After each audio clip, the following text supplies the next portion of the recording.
All right, guys. So welcome to Satsang. We're gonna give this one a rip. I think the Zoom platform seems to work a lot better out here, so I'm hoping everybody can hear me and it's solid and everything.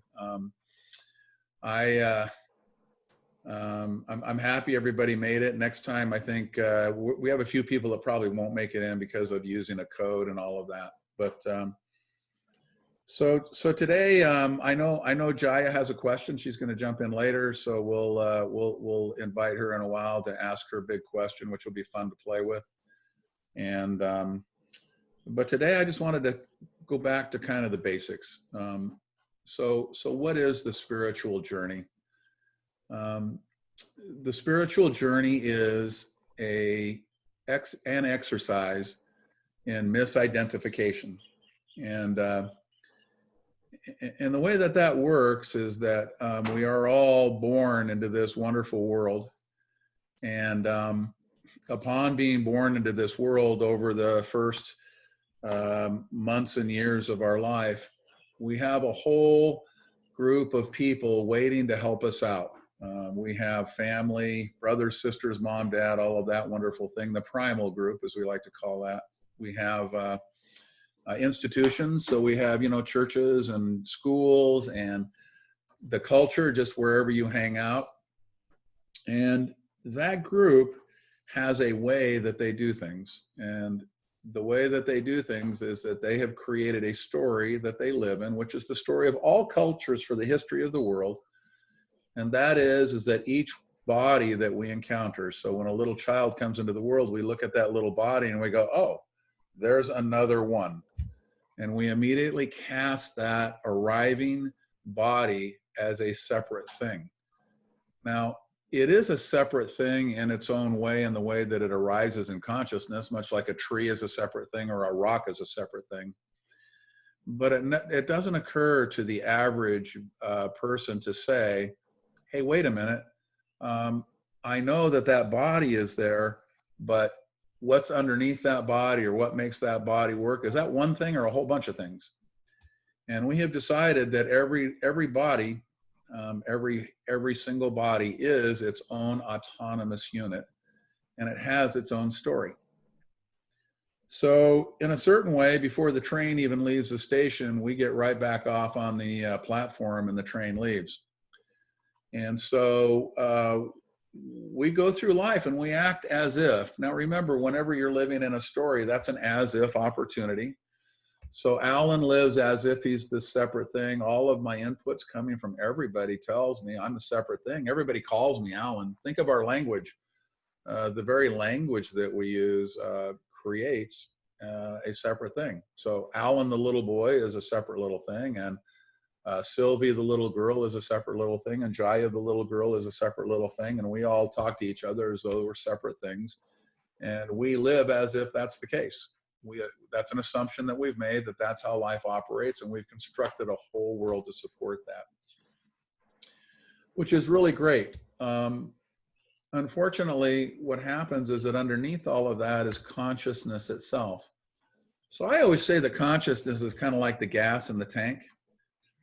It's the fuel that makes everything that you see operate. And if there's no gas in the tank, then we have what we call death. And we get rid of that car because that car no longer operates, or we get rid of the we get rid of the body mind that no longer is operating. I kind of chuckle right now. I use a car and the gas as an example. Ramesh, my mentor, for some reason, he picked out the concept of a can opener. Why a can opener? I have no idea. But you would walk into his satsang and he'd go, yeah, you know what we're like? We're like a can opener, and you plug the plug into the wall, and as long as there's energy flowing out of the wall, you operate perfectly as a can opener. But inside that wall, that electricity is all one thing. It's just the fuel, or it's the movement that makes movement happen.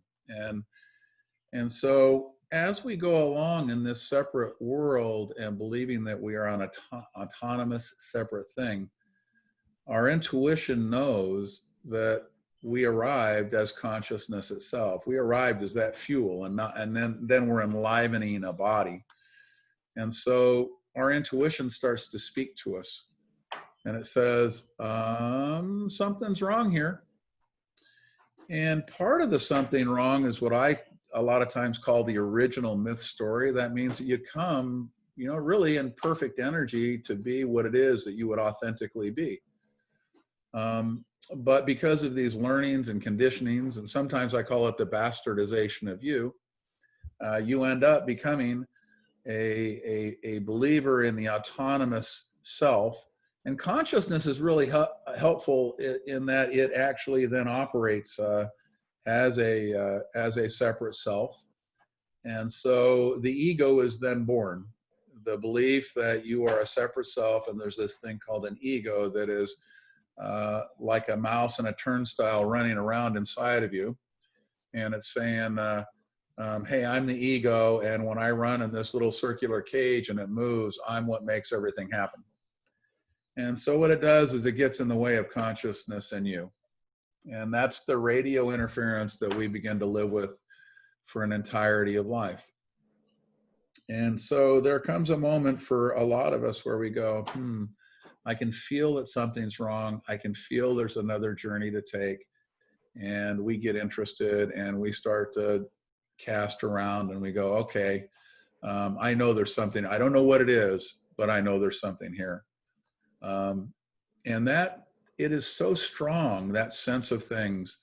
Osho used to say that seeking was like getting into diving off a bottomless pit, and that what you would do is, as you passed other seekers, you would say, hey, so far so good. Of course, you're hurtling through space into a bottomless pit with no idea where you're going.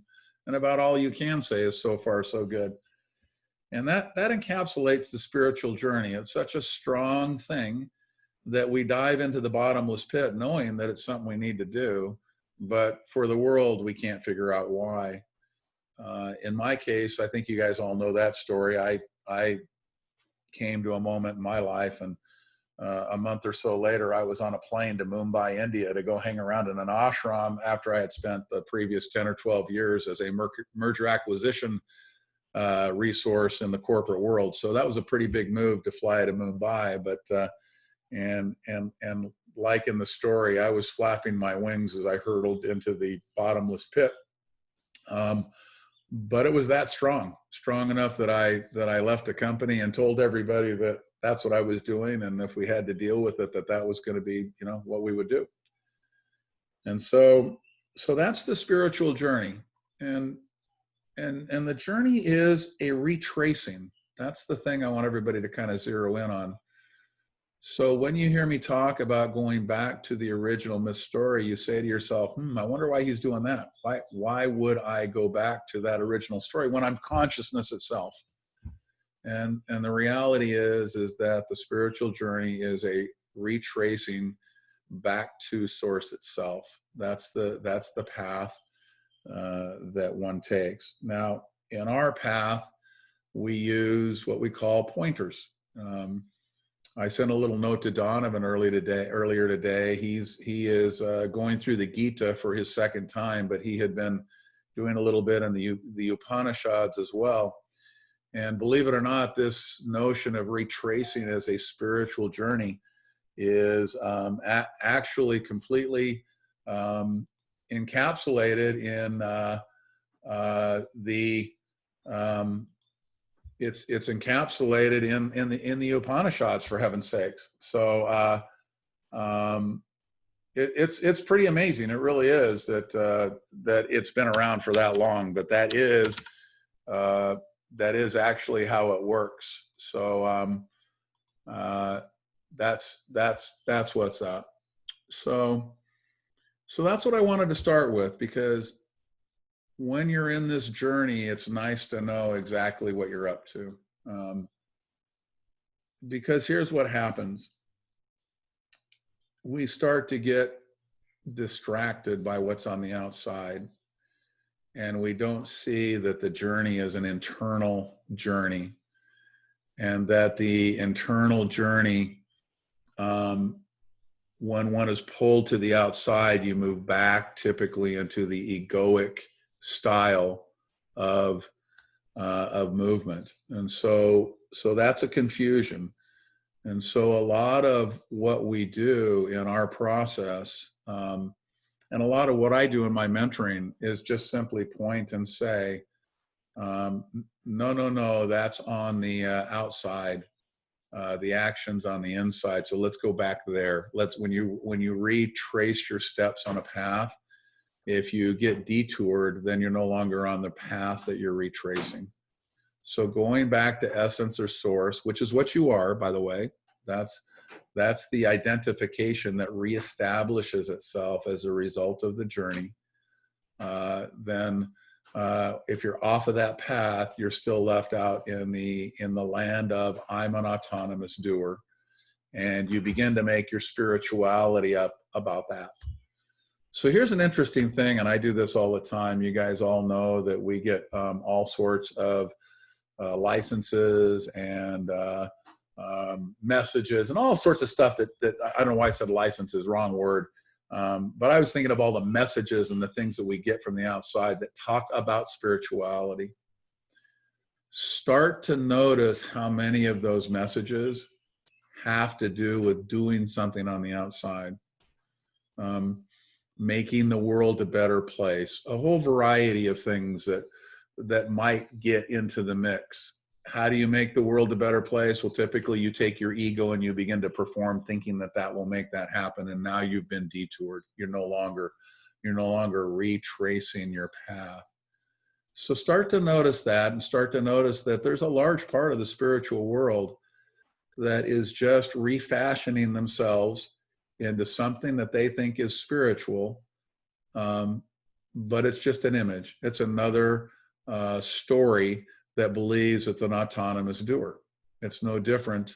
The perfect saint who believes he's doing something is no different than the perfect corporate entrepreneur who thinks he's doing something. The action of thinking that you are an autonomous doer is something that is kind of easy to see and easy to ferret out when you're looking at incoming. So that's a fun thing to do, just to start to draw that red line and say, oh, I get it. I'm talking about the outside right now. I'm not talking about the inside. I'm not talking about the retracing of those steps back to my spiritual core and my spiritual roots. And so that is and I think, you'll hear me go back to that time and time again. Now I'll talk about consciousness. I'll talk about pointers. I'll talk about wisdom. I'll talk about all of that.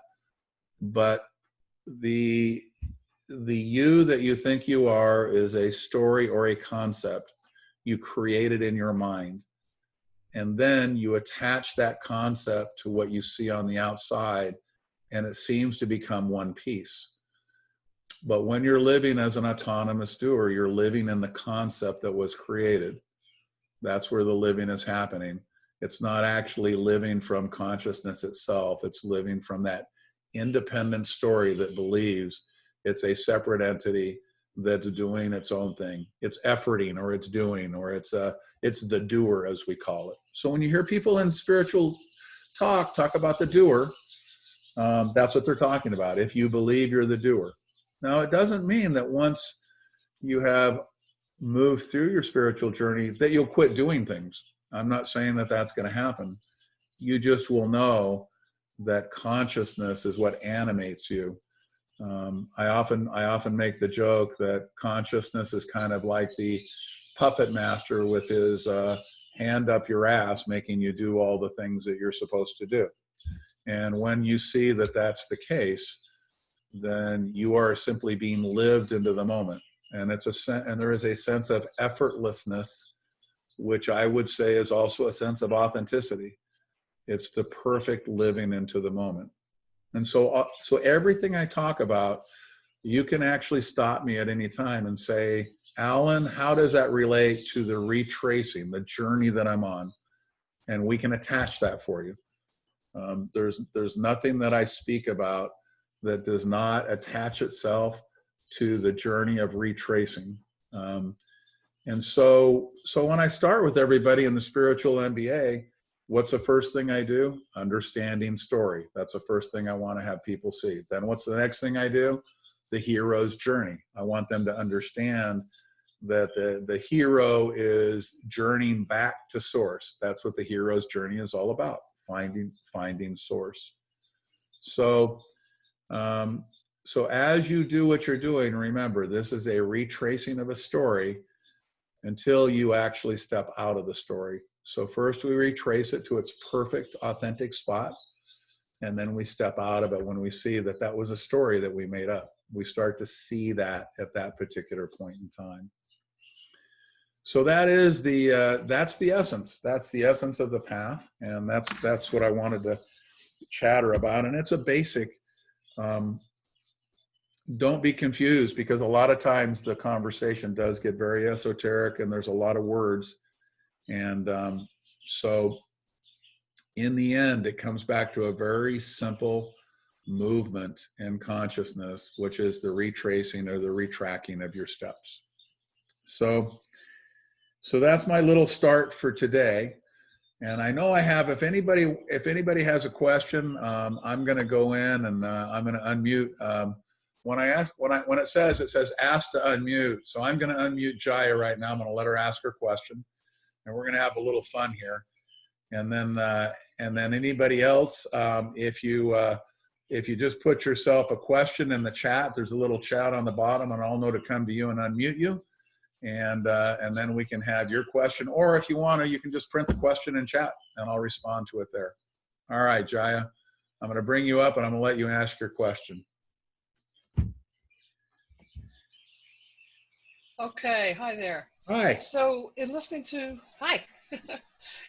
one of the sessions, I caught you kind of briefly sliding in there that there is no free will.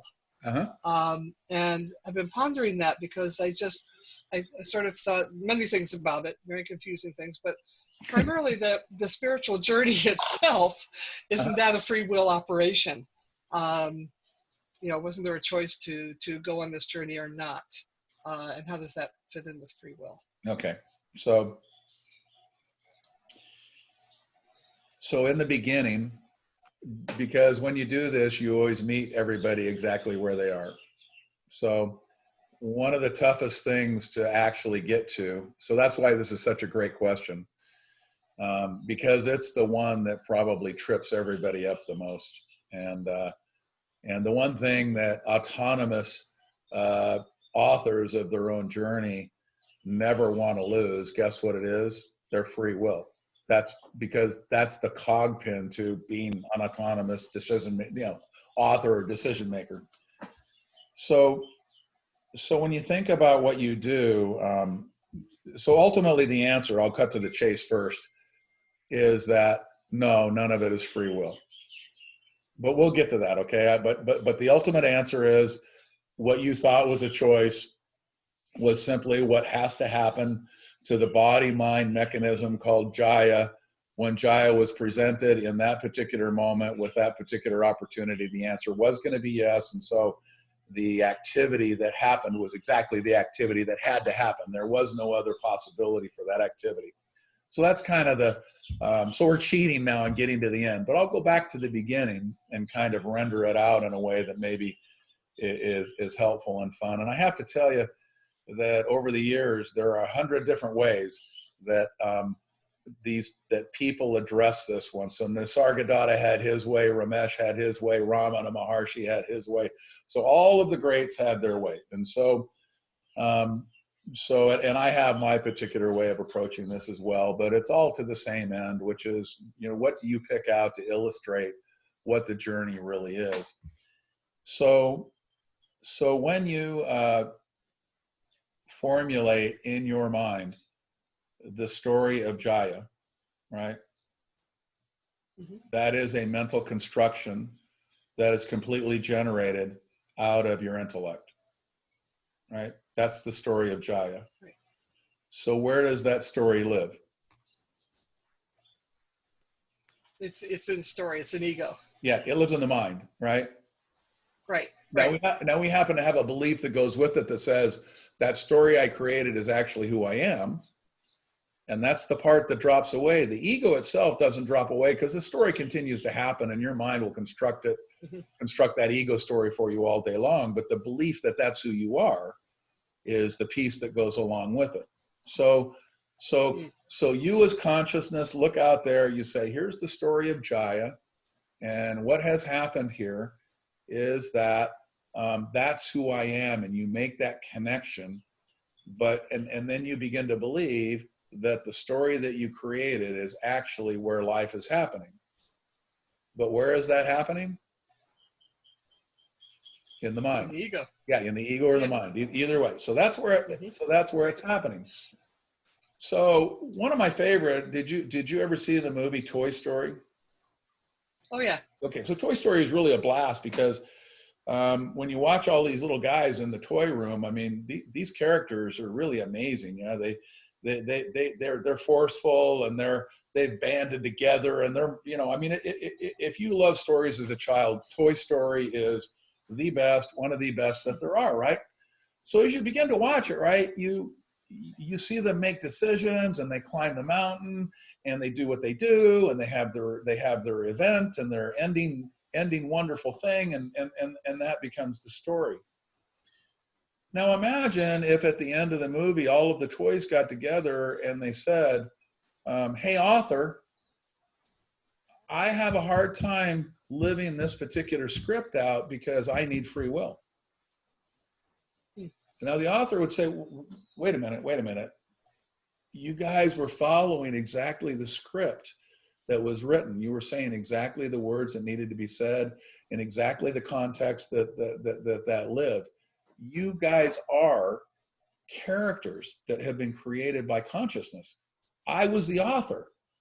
Now back up one more time.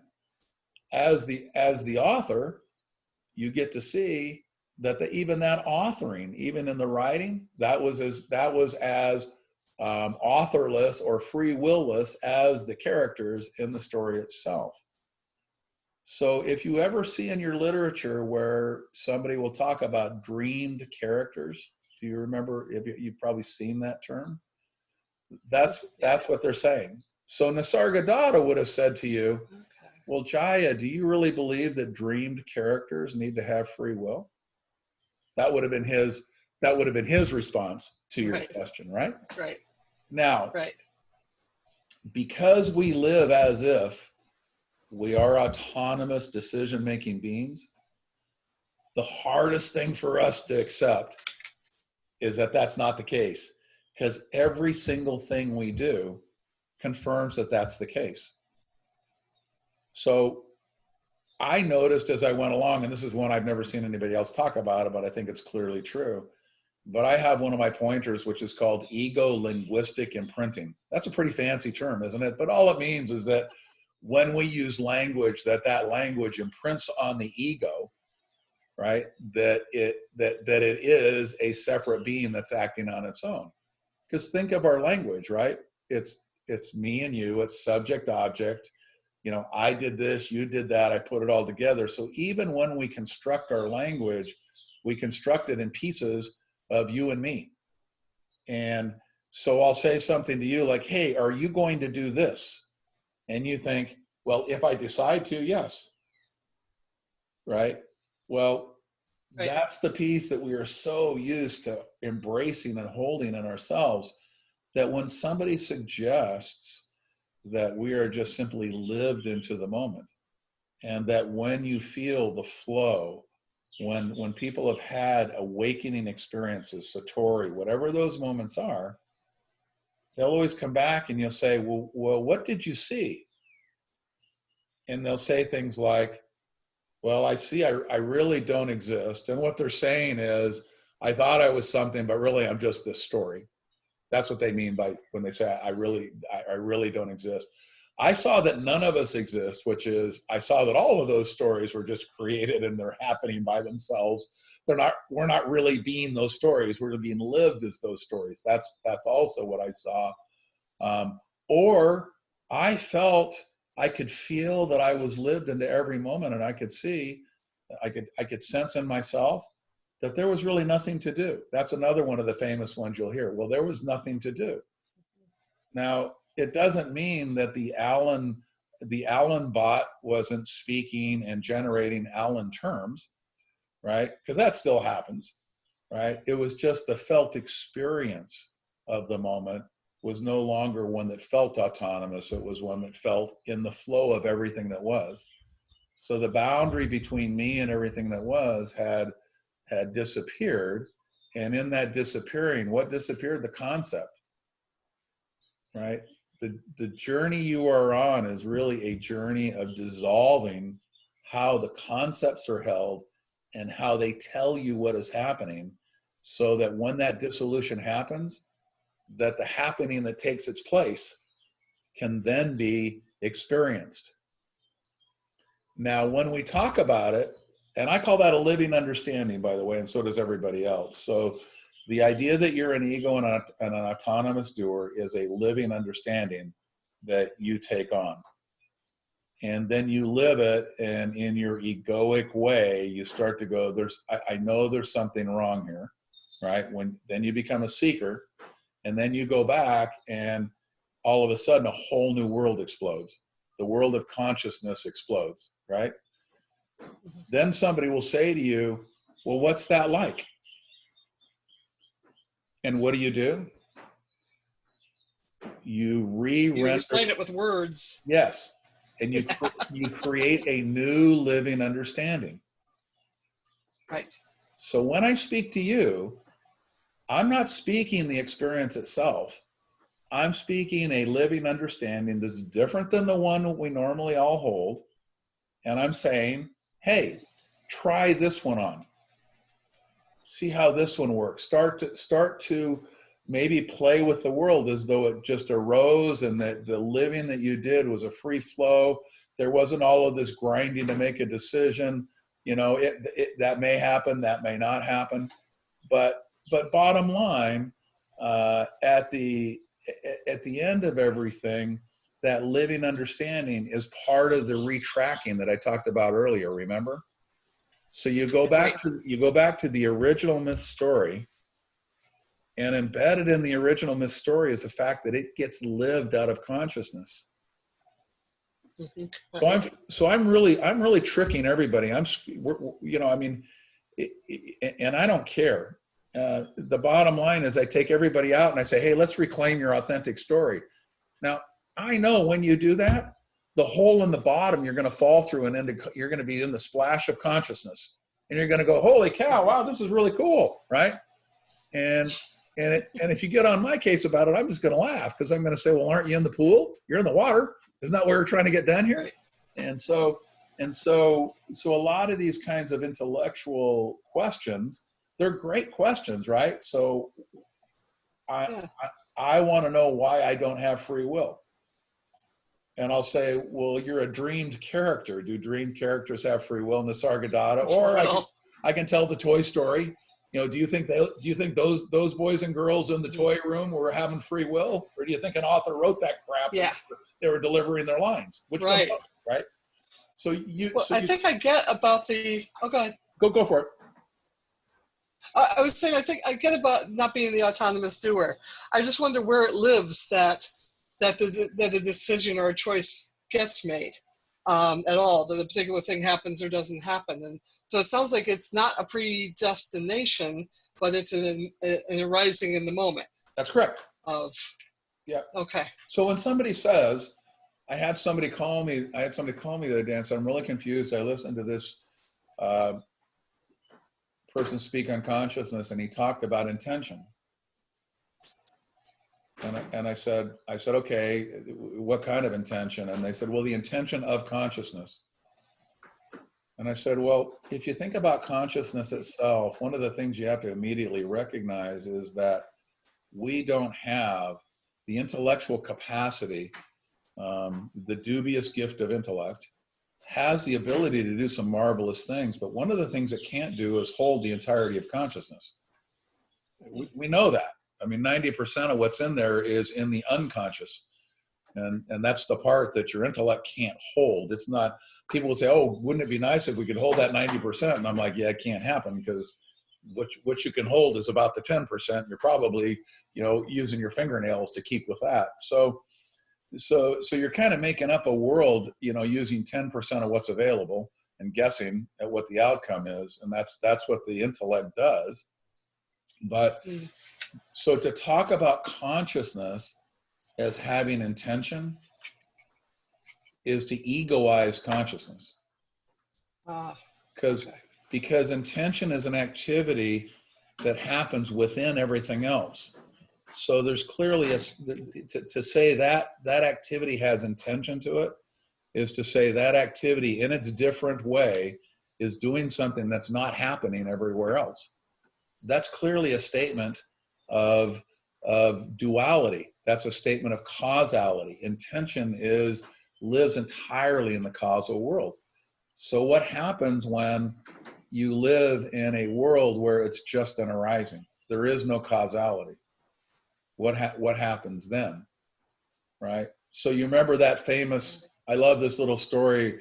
I think it was one of the famous poets, Leaves of Grass, Walt Whitman, one of those poets. Yeah. And he was sitting with a child, and he said, why is the grass green?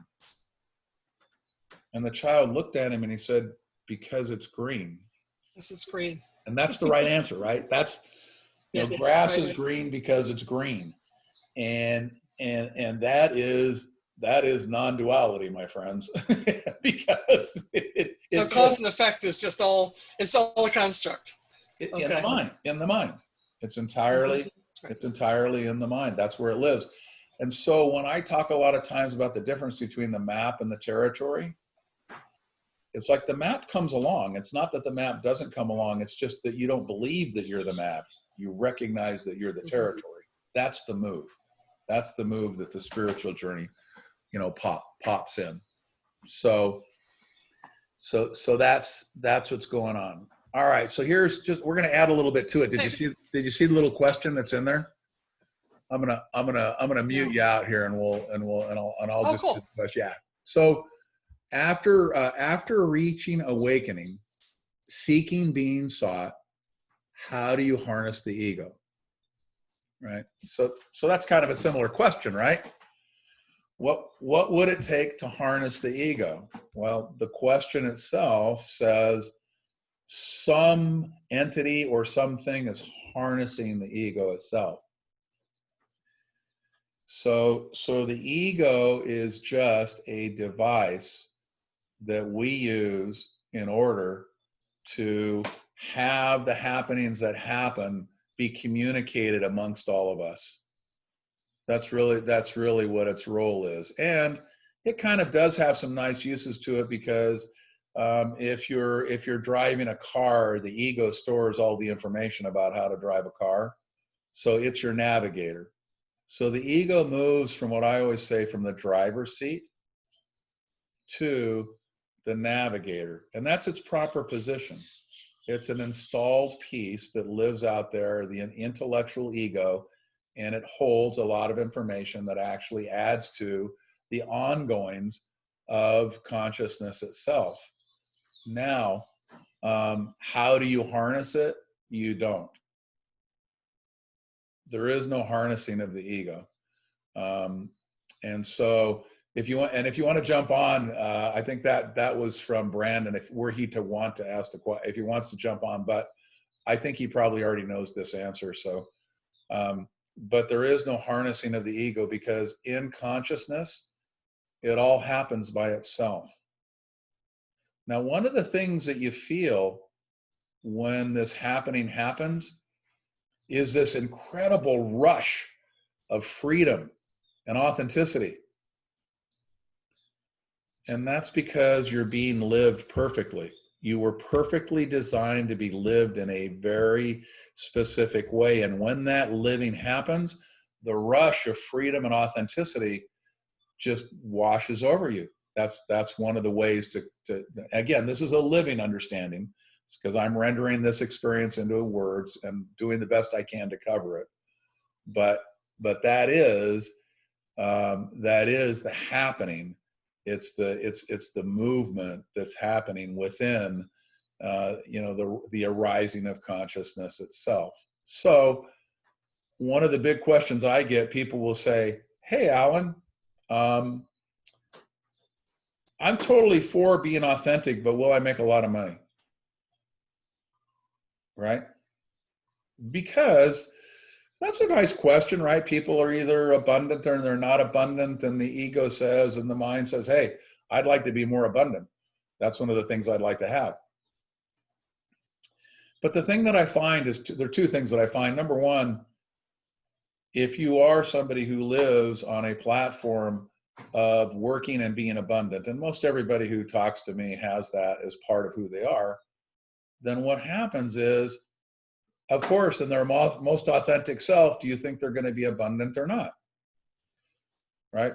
In their most authentic self, if what you do is climb mountains and you say, "Hey, wait a minute, I want to be authentic, but will I climb another mountain?" Well, if you're built to climb mountains, I can almost assure you that you'll be climbing mountains again. Now, I don't know how tall those mountains are going to be, because what happens is, the minute that authenticity arises, everybody that I've ever experienced immediately throws away all of their desires for anything else. They don't really care. They're just being lived into the moment. So the oddball thing that I find in myself, and a lot of you will share this with me, is that we tend to be a bunch of kind of entrepreneurs and business people, and we're the people I talk to are doers. Now, when I went to the ashram in India, I was an oddball as a doer, because there were a lot of people that were spiritual. That's kind of the more spiritual crowd, and a lot of them weren't. But I don't have a whole bunch of those folks showing up to chatter with me. Most of the people that I talk to, they're doers. Make no mistake about it. That's what we all are. And so here I was completely. I come out of the ashram and I'm all spiritual and everything, and I'm saying to myself, "Oh, great. Screw that corporate stuff. I'm going to go be a spiritual being. I don't need that stuff." And the only thing that ever would happen was I got burped back onto the corporate beach. I use the Jonah and the whale story all the time. Now, why would that happen? Well, it's because the authentic Alan happens to live on that field. So that's of course, where else is Alan going to live but on that field? Now, did Alan make the billions of dollars that everybody thought he was going to make when he was a young up-and-coming executive? No. But Alan didn't care, because Alan was abundant in delivering the most authentic message of what he already was. And so, I often tell the story. We were up at Globalish one day, and Globalish was this company we formed back a few years back, and it was a digital platform of stories about non-separation. And so we were testing that, and we had our offices down in the arts district where all the meat packing plants used to be, and we had our office in one of the meat packing plants, and that now they were studios. So they took this old meat packing plant and they turned it into studios, and we had a brick, kind of a brick office in there. It was a bunch of bricks and some tables, and it was a fun place, but it was funky. It was very un-office-like, but it was a really neat place. Well, outside in the parking lot, like most of those places in LA, there was a dumpster.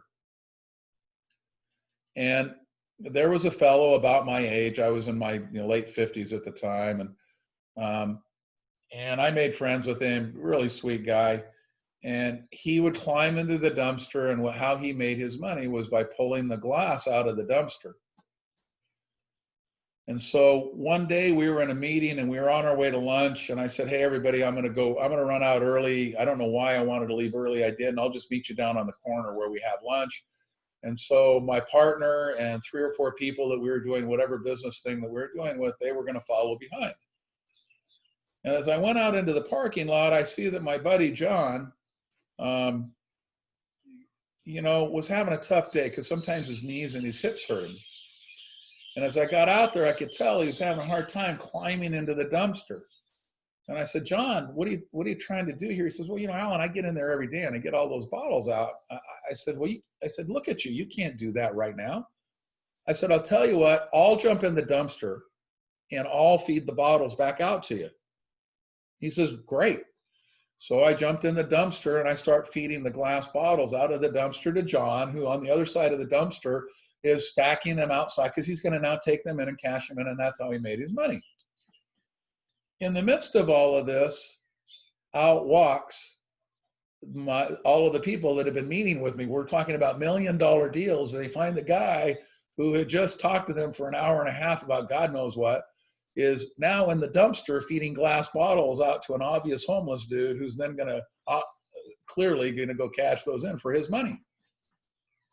And I could tell that they were completely just shocked, and they just couldn't get their arms around, like, what the heck is this guy doing? Why is he in the dumpster? What? It was that moment. And I remember that one of them stopped and they said, Alan, why are you doing that? And I just said, well, this is what wants to happen. This is my friend. He can't climb in there and he needs the bottles. This is what friends do. I'm not sure why this should bother anybody particularly. It just didn't dawn on me that I shouldn't climb in the dumpster, because that's the essence of what wanted to happen in that moment. My friend needed help, and he needed somebody to hand the bottles out of the dumpster. I was there. That's what friends do. It made complete sense to Alan, but to the stuffed shirts that I had been meeting with an hour earlier, or however long it had been since they came out of the door, this was a world that they had no understanding of. And it's really funny when you talk to folks. A lot of them will say that's one of the stories that gets passed around more than anything else. The day that Alan was rummaging around in the dumpster, that picture really stuck with everybody, and they really liked that Mr. Corporate whatever was in the dumpster handing bottles out. But that's what happened. That was the story. That's what wanted to happen, and you could feel it. I was happy as could be. John was happy as could be. He was going to get to turn his bottles in, and there was a whole bunch of people that were sitting there. And now I have a comment. I want everybody to realize that I have been married to Justine for over 25 years, and she has not heard that story. And I actually have to tell you, I am surprised that she's never heard that story, because there aren't many that she's never heard. Not only has she never heard them, she's probably never heard them less than 50 times.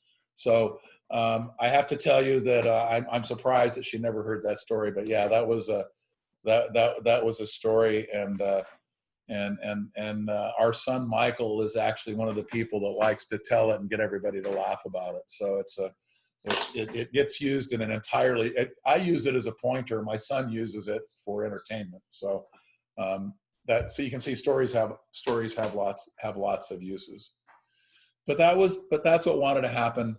That's what wanted to happen in the moment, and so that's actually the living that we do, and a lot of times, here's what I find in the corporate world. I'm going to digress for just a second, which is that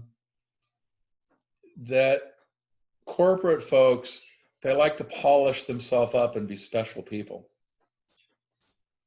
And so most of the people I meet have gone to marketing people. They've gone to all sorts of people, and they're very polished.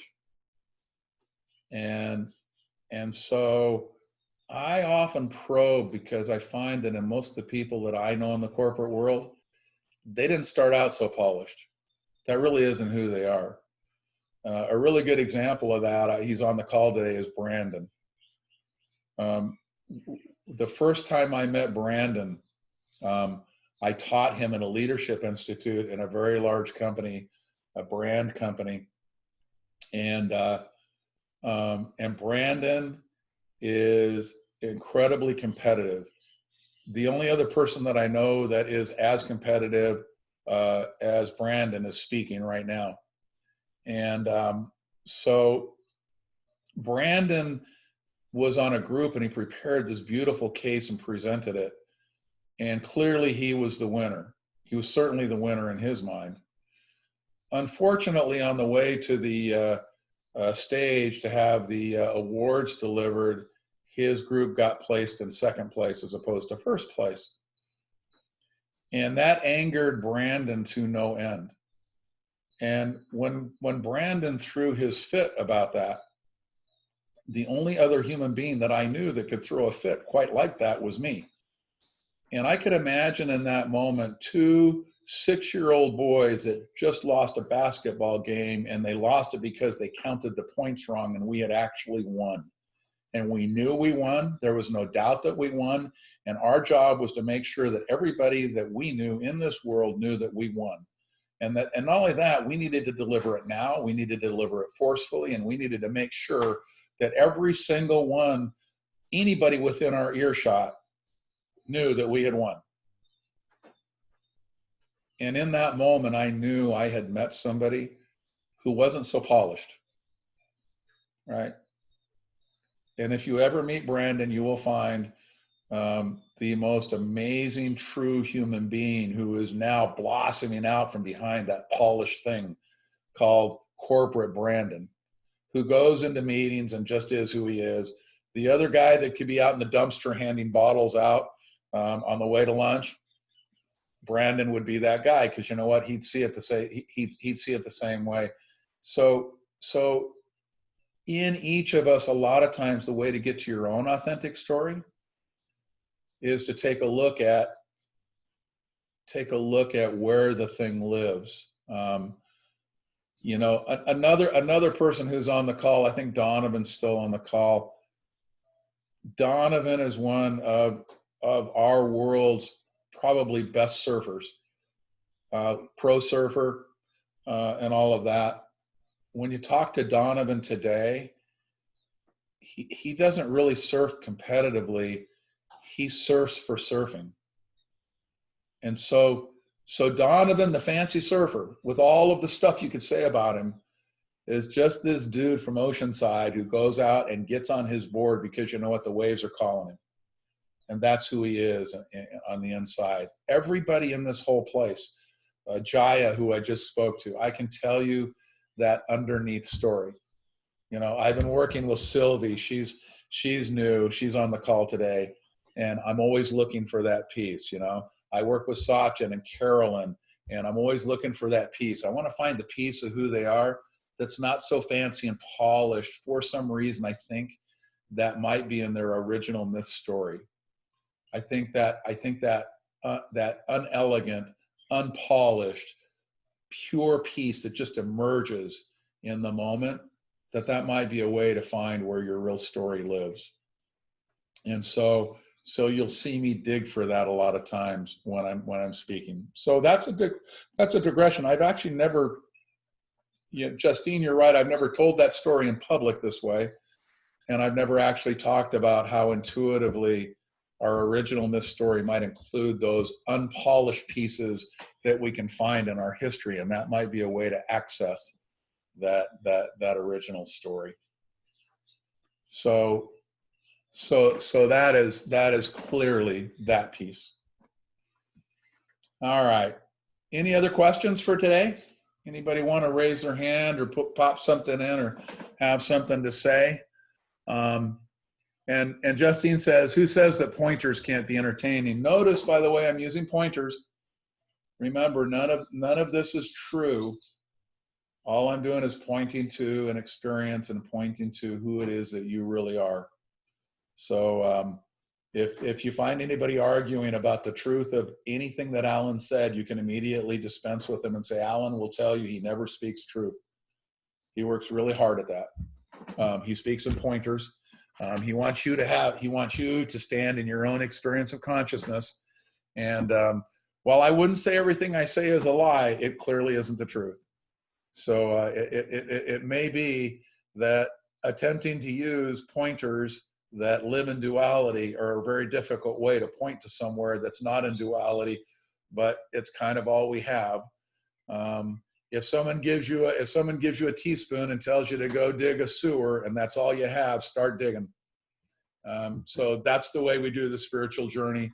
we have a teaspoon and we're digging a sewer, and we're busy. That's what we're up to. And if we're lucky, when we're done, we'll have something that'll actually hold water. So thank you everybody for being here. If there's not another question, I think I've had my say. Is everybody happy with the result? Are we good? Okay. Okay. Thank you everybody for coming. Next week there'll probably be more people because we'll give them the code. And if I can figure out a way for people to get in here without a code, I will. So much love to everybody, and I'll see you guys a week from Thursday or 2 weeks from today. All right. Much love, everybody. And this recording, by the way, I'll load it up and it'll be out on YouTube for everybody. So if you want to go and revisit it, you'll be able to do that. All right. Till next time. Much love.